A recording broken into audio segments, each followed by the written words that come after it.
Bismillahirrahmanirrahim. Assalamualaikum warahmatullahi wabarakatuh.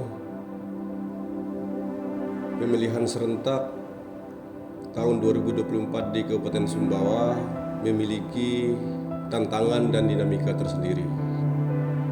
Kabupaten Sumbawa yang memiliki luas dan penduduk yang cukup besar tentu penuh dengan dinamika yang terjadi selama proses tahapan pemilihan berlangsung. Dalam hal ini peran dari sahabat-sahabat Panwascam itu memiliki cerita tersendiri selama mereka melakukan pengawasan, pencegahan maupun penanganan pelanggaran selama proses pemilihan berlangsung. Kami dari Bawaslu Kabupaten Sumbawa dari awal tahapan hingga berakhir sampai saat ini telah berupaya keras dan cukup maksimal dalam mengawal dan mengawasi pemilihan serentak tahun 2024. Banyak cerita yang terjadi selama proses tersebut, apalagi dengan wilayah-wilayah terpencil yang masih banyak di Sumbawa. Misalnya dengan topografi pegunungan di wilayah Kecamatan Batulante tentu memiliki tantangan tersendiri dalam melakukan pengawasan. Hal-hal inilah yang kemudian dirangkum dalam cerita sahabat-sahabat pengawas ad hoc berikut ini.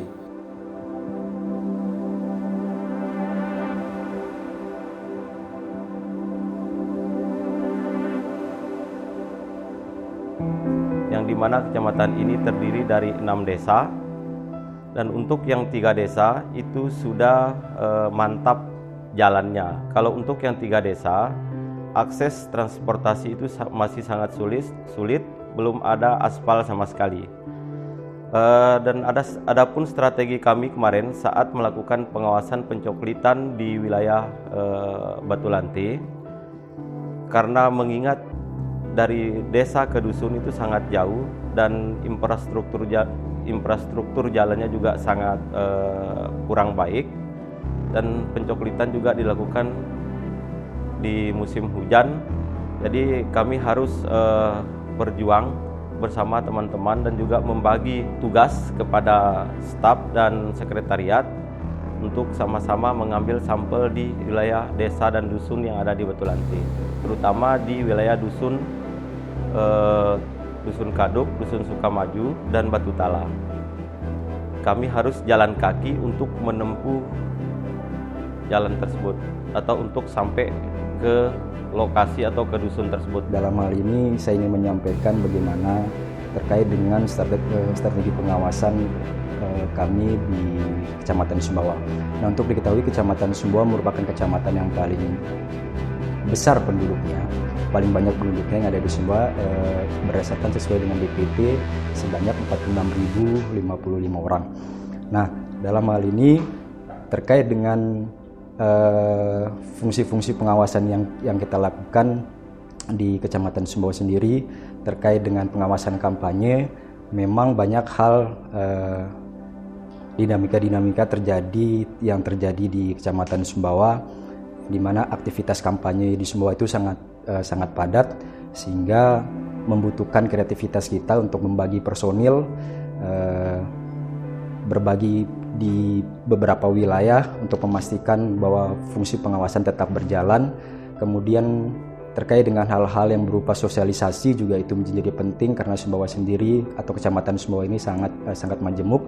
Di sini banyak sekali kultur dan etnis, sehingga memang penting juga untuk kita lakukan bagaimana menjaga stabilitas yang ada di Sumbawa. Nah, hal-hal yang kita lakukan itu berupa sosialisasi, bisa berupa sosialisasi dalam bentuk media sosial, sosialisasi juga dalam bentuk kegiatan tatap muka, baik dengan kelompok-kelompok pemuda, dengan kelompok-kelompok etnis. Saya akan menyampaikan terkait pendistribusian logistik di Kecamatan Labuan Badas, yang dimana Kecamatan Labuan Badas itu terbagi menjadi 3 pulau. Yang pertama itu ada Pulau Induk, yang kedua ada Pulau Medang dan Pulau Moyo. Di mana pendistribusian di logistik di 2 pulau, yaitu Pulau Moyo dan Pulau Medang ini. Nah, jadi pendistribusian logistik di 2 pulau ini memakan waktu sampai dengan 4 jam perjalanan melalui jalur laut. Yang dimana pendistribusian melalui jalur laut ini kita tidak ketahui karena kondisi cuaca kita belum bisa prediksi, kadang juga cuaca baik dan kadang juga cuaca buruk. Nah, itu yang tidak bisa kita antisipasi. Nah, dalam hal ini juga pendistribusian yang dilakukan di Kecamatan Labuan Badas, khususnya di Pulau Moyo, Desa Labuan Aji, itu juga terdapat kendala di pendistribusian karena akses wilayah antara Desa Labuan Aji bagian timur dan Labuan Aji bagian barat itu cukup jauh, bisa memakan waktu sampai dengan 5-6 jam perjalanan. Jadi terkait pendistribusian logistik di wilayah Kecamatan Batulante, khususnya di 3 desa, Desa Tangkampulit, Desa Baudesa, dan Desa Baturotok. Jadi kemarin kami melakukan pendistribusian logistik itu memakai alat kendaraan roda 4, yaitu hardtop, karena hanya hardtop yang bisa digunakan sebagai alat transportasi menuju ke desa tersebut.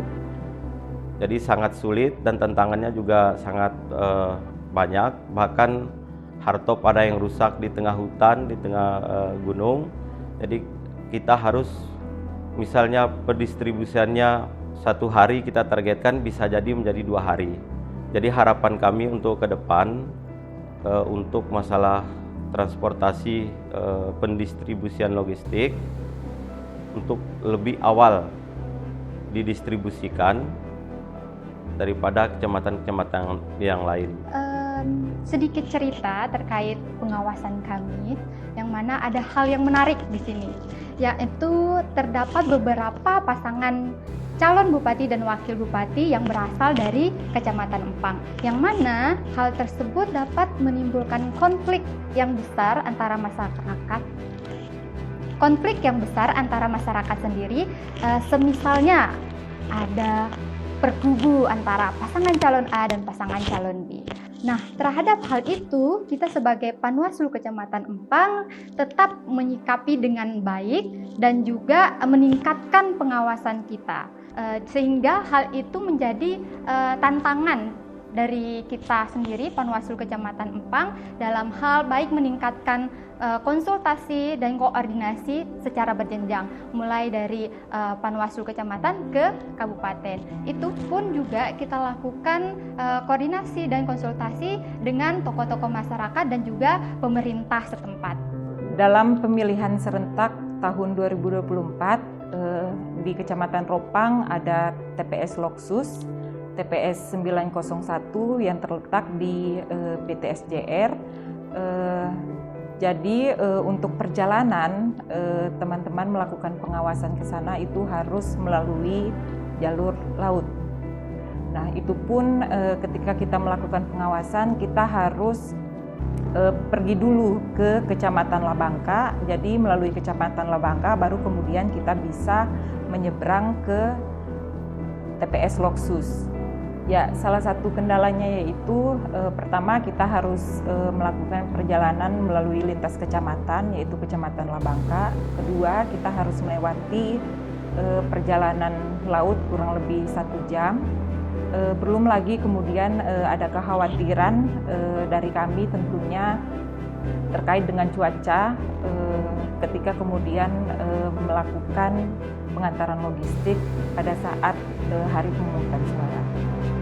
Nah, dalam proses tersebut ada pun strategi yang kita lakukan khususnya di Panwaslu Kecamatan Ropang, bagaimana kemudian kita memaksimalkan ya pengawas TPS untuk kemudian meningkatkan koordinasi dengan Panwaslu Kecamatan terkait dengan hambatan-hambatan yang dialami ketika proses pemungutan dan penghitungan suara dilakukan.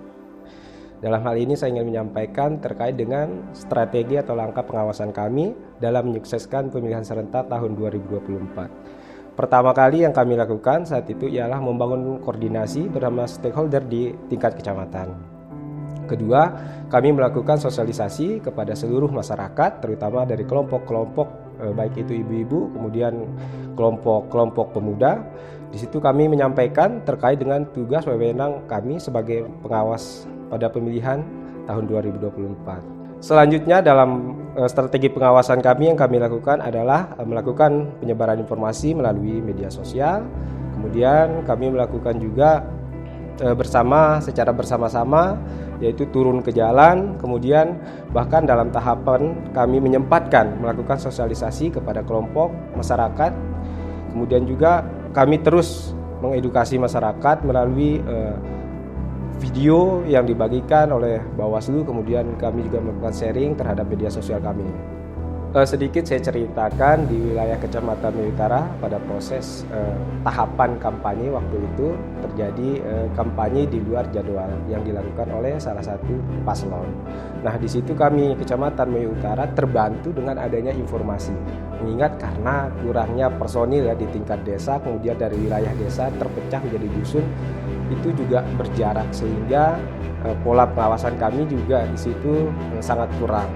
Jadi melalui strategi pengawasan yang kami lakukan dengan bekerja sama dengan masyarakat, kemudian melakukan sosialisasi juga kepada masyarakat, di situ masyarakat dapat membantu dan memberikan informasi kepada kami. Waktu itu kami mendapatkan informasi bahwa ada paslon yang diduga melakukan kampanye itu tidak memiliki surat izin, baik itu dari kepolisian. Nah, waktu itu kami dari Panwaslu Kecamatan Melayu Utara langsung turun ke lapangan, menghampiri titik lokasi yang sudah diberitahukan kepada kami Panwaslu. Selanjutnya kami di sana melakukan koordinasi dengan orang-orang yang ada dari paslon tersebut, sehingga alhamdulillah meskipun terjadi bersih tegang, kemudian terjadi juga pertengkaran, hal yang biasa selaku pengawas pemilu berhadapan dengan masyarakat, dan konflik yang kita hadapi itu menjadi tantangan tersendiri untuk kita. Menurut saya selaku Ketua Panwaslu Kecamatan Melayu Utara, kami menilai bahwa strategi pengawasan yang paling efektif ialah terus melakukan koordinasi dengan masyarakat dan berbagai tingkatan, terus upayakan sosialisasi. Ini akan membantu kita dalam menerima informasi dan juga mempercepat pola komunikasi kita terhadap masyarakat.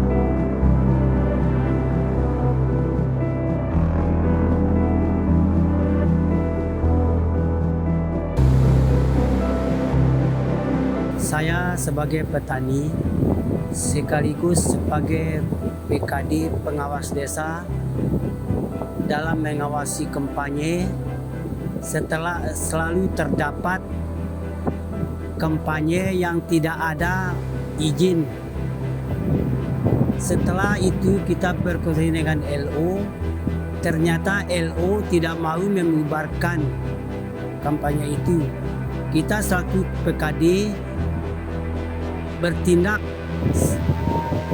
selalu bertindak untuk mensosialisasikan dibubarkan kampanye tersebut. Tapi setelah LO tidak mau, kita sebagai PKD bagaimana caranya supaya kampanye itu bubar, dan selalu cekcok dalam setiap ada menghadapi kampanye tersebut.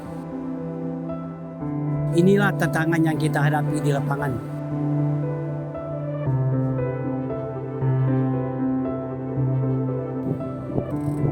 Kami dari masyarakat nelayan khususnya daerah pesisir berterima kasih dengan keberadaannya Bawaslu di tengah-tengah masyarakat yang terus gencar melaksanakan asosiasi sehingga terciptanya pilkada yang jujur, adil, dan transparan, sehingga bisa meminimalisir terjadinya money politik yang akhir-akhir ini terus beredar di tengah-tengah masyarakat. Kami mengharap kepada Bawaslu juga terus mengawasi terjadinya money politik yang ada di tengah masyarakat, sehingga pemilu kada ini berjalan dengan baik. Kami harapkan juga Bawaslu terus memberikan sosialisasi kepada masyarakat, khususnya kami daerah masyarakat daerah pesisir.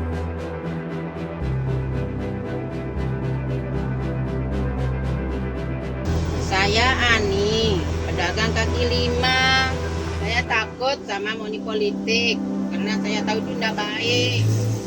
Saya juga diberi arahan, diberi sosialisasi sama Bawaslu. Makanya saya tidak mau, saya tahu. Banyak betul yang tawari saya, banyak yang kasih saya. Uang biru, uang merah. Tapi saya takut tidak mau, karena saya tahu itu tidak baik. Saya takut nanti ditangkap.